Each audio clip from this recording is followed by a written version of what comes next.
Marvel world war Hulk की तैयारी कर रहा है। अब आप कहोगे कि ऐसा पॉसिबल नहीं है, मार्वल हल्क मूवी नहीं ला सकता क्योंकि हल्क के डिस्ट्रीब्यूशन राइट्स यूनिवर्सल स्टूडियोज के पास हैं, डिज्नी या मार्वल के पास नहीं। इसी वजह से तो हमें द इनक्रेडिबल हल्क के बाद आज तक कोई भी सोलो हल्क की मूवी नहीं मिली। पर आपने नोटिस किया कि इस प्रॉब्लम का सोल्यूशन इस सवाल में ही है। कुछ रूमर्स भी चल रहे थे कि अगर यूनिवर्सल 15 साल तक हल्क के ऊपर कोई मूवी नहीं लाएगा तो राइट्स मार्वल के पास वापस चले आएंगे।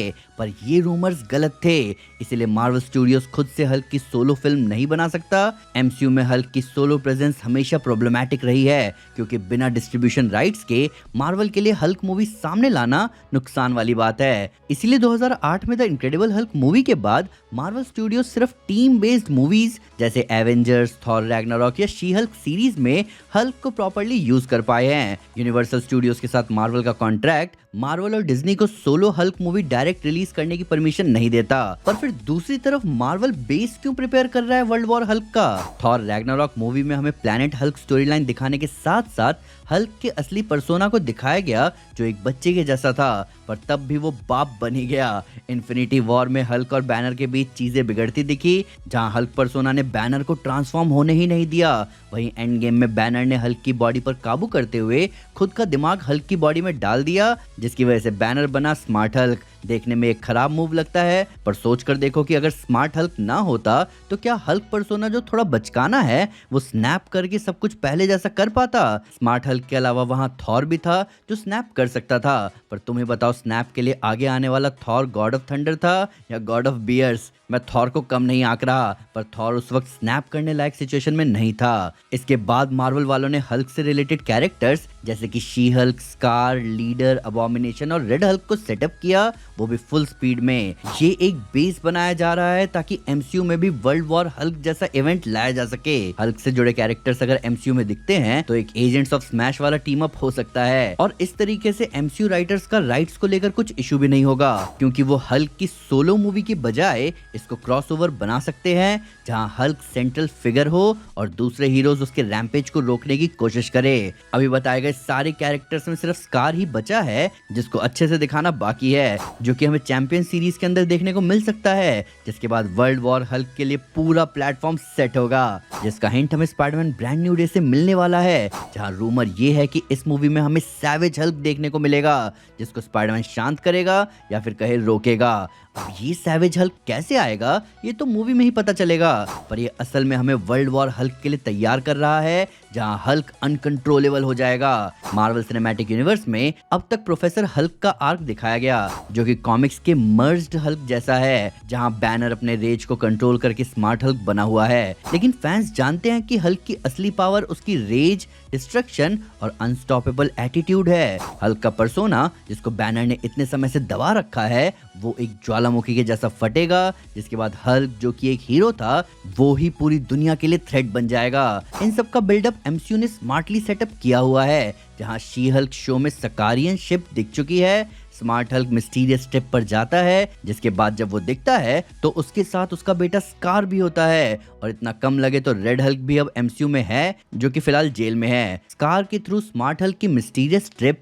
या सीक्रेट फैमिली के बारे में पता चलेगा जो कि शायद सकार में होगा। वहीं रेड हल्क का रिडेम्पशन तब होगा जब वो वर्ल्ड वॉर हल्क को रोकेगा, और एटलीस्ट उस टीम में होगा जो उसको रोकने की कोशिश करेगा, क्योंकि भले ही रेड हल्क को थंडरबोल्ट्स में होना चाहिए था पर वो फिलहाल जेल में है। फिलहाल मार्वल को ये फिगर आउट करना होगा कि वर्ल्ड वॉर हल्क का ट्रिगर पॉइंट क्या होगा। क्या सिर्फ ब्रूस बैनर का हल्क के गुस्से को दबाने से इतना गुस्सा फूटेगा कि उससे दुनिया खतरे में आ जाए? अब ये देखने में बहुत इंटरेस्टिंग होगा क्योंकि ब्रूस बैनर ने बहुत लंबे टाइम से अपने गुस्से को दबा भी रखा है और अपनी हल्क पर्सोना को यूज भी कर रहा है, पर तब भी एक ट्रिगर चाहिए होगा जो कि कॉमिक्स की तरह एक इमोशनल रीजन हो। प्रेजेंटली ब्रूस बैनर की फैमिली के रूप में स्कार ही वो बंदा है जिसको खोने या कुछ होने से वो इतने गुस्से में आ जाएगा कि उसको कंट्रोल करना थोड़ा मुश्किल हो, और ऐसा विलन मार्वल सिनेमैटिक यूनिवर्स में ऑलरेडी है जो हल्क और स्कार को टारगेट करे। जी हाँ, मैं बात कर रहा हूँ लीडर की, जो कि भले ही हमें बहुत वीक दिखा captain America brave new world में, पर उसका दिमाग इतना तेज है कि वो ऐसे स्ट्रिंग्स खींच सकता है जो स्मार्ट हल्क को अपना आपा खोने पर मजबूर करे,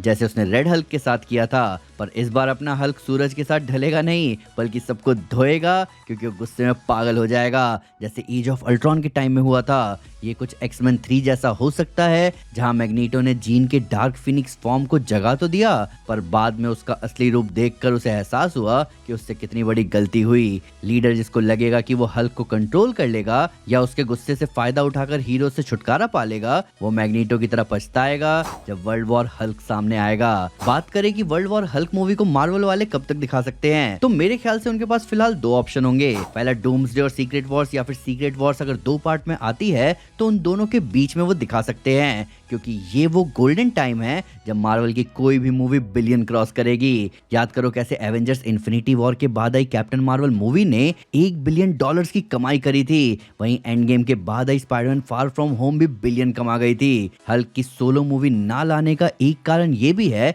कि मार्वल श्योर नहीं है कि हल्क की सोलो मूवी कैसा परफॉर्म करेगी। भले ही मार्वल की कुछ मूवीज अभी अंडर परफॉर्म कर रही हो, पर कोई भी फ्लॉप नहीं हुई। वहीं 2008 में आई the incredible Hulk movie $150 million के बजट में बनने के बाद $265 मिलियन कमा गई, जिसके साथ साथ उसके मर्चेंडाइज की सेल भी कम थी। अभी एवेंजर्स डूम्सडे और सीक्रेट वॉर्स या सीक्रेट वॉर्स 1 और सीक्रेट वॉर्स 2 के बीच में वर्ल्ड वॉर हल्क को लाने का एक फायदा ये भी होगा कि वो लोग हल्क को एक्सट्रीम लेवल पर तबाही मचाते हुए दिखा सकते हैं, जिसके बाद उसको सीक्रेट वॉर से जोड़ देंगे, जैसे एंटमैन द वॉस्प की एंडिंग जुड़ी थी इन्फिनिटी वॉर में हुए स्नैप से, जबकि एंटमैन द वॉस्प असल में इन्फिनिटी वॉर के बाद आई थी। इसका सबसे बड़ा बेनिफिट यही होगा कि जो अर्थ की तबाही होगी वो परमानेंट नहीं रहेगी, क्योंकि एक बार अगर बैटल वर्ल्ड फॉर्म हो गया तो अर्थ पर जो भी हुआ हो उससे डूम को कोई फर्क नहीं पड़ता।